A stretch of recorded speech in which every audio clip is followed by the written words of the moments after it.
Un camarade mauricien qui m'a dit, moi, je tout correct dans l'île Maurice et dans le monde. Il fait bien, bien chaud ici, les amis. Franchement, c'est du jamais vu, la canicule en Europe en ce moment. Ben, record de température peut être battu chaque jour, chaque semaine. C'est franchement incroyable. Nous avons sorti des OGs à partir de 21h. On est vers ça. Là c'est presque 10h là. Mais et franchement, même température qui est là en ce moment, c'est vraiment catastrophique, hein. Et moi pensez les amis que ça nous pas de réfléchir là du tout, mais euh, nous pensez pour un réfugié climatique, beaucoup de réfugiés climatiques, hein, au 21e siècle, parce que dérèglement climatique, ben vraiment ben conséquences bien bien désastreuses.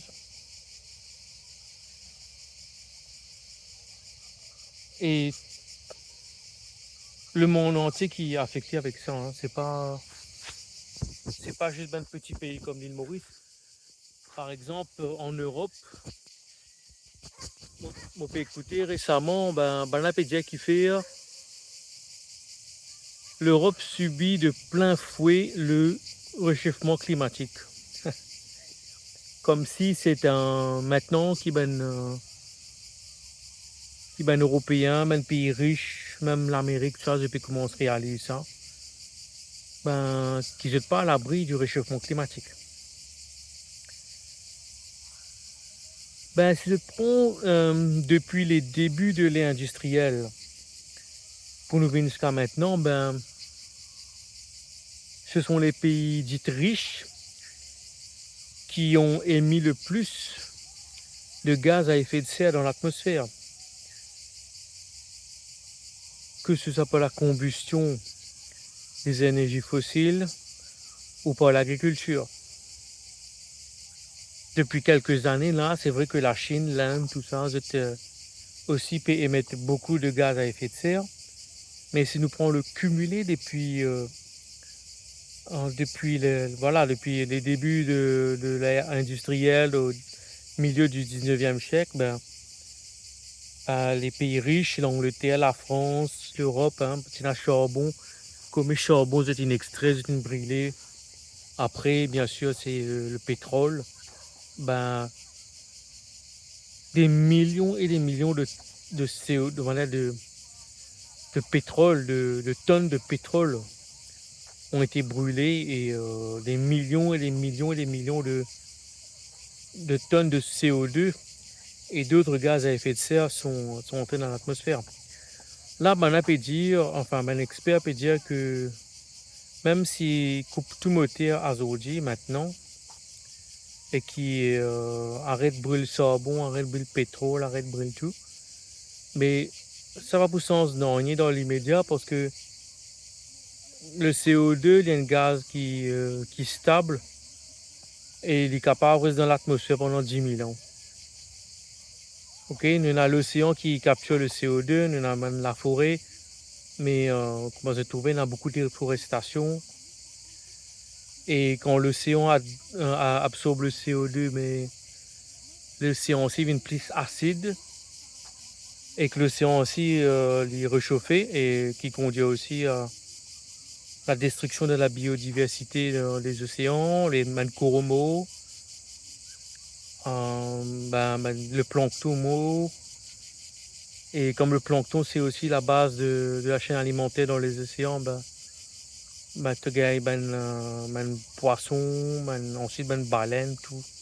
En fait, nous vraiment à l'aube d'une sixième extinction de masse en ce moment. Et c'est la première fois que c'est une espèce qui fait que ça, hein. Donc l'anthropocène, on appelle ça. Que l'être humain vraiment il change vraiment la Terre, quoi. Donc les amis, qui nous a à conclure Ben, la Terre sera de plus en plus invivable et moi bien ça graine les nouvelles générations. Ben, man, je me dis, maman, nous pas pour être là la deuxième moitié du XXe siècle, pas quoi, ok, 2060, 2070, nous pour là, mais et voilà, les experts climatiques me disent que ça va aller en crescendo. Par exemple, en Europe, en France, combien la forêt peut être anéantie. Donc, forêt, ben job, pas capable d'adapter zut. Ben job, même pas capable d'adapter zut à sa réchauffement climatique là. Et voilà, mais écoutez, vraiment, c'est du jamais vu, hein. C'est du jamais vu, les amis. On pensait que l'avenir est sombre, malheureusement, hein. Vous êtes d'accord avec ça? Mais malheureusement, l'homme n'apprend rien de ses erreurs et il continue à persévérer dans la mauvaise direction. Parce qu'il court derrière l'argent, le pouvoir, le consumérisme, enfin, tout ce que tu veux. Mais toujours pas réalisé. Voilà les amis, le réchauffement climatique est bel et bien une réalité.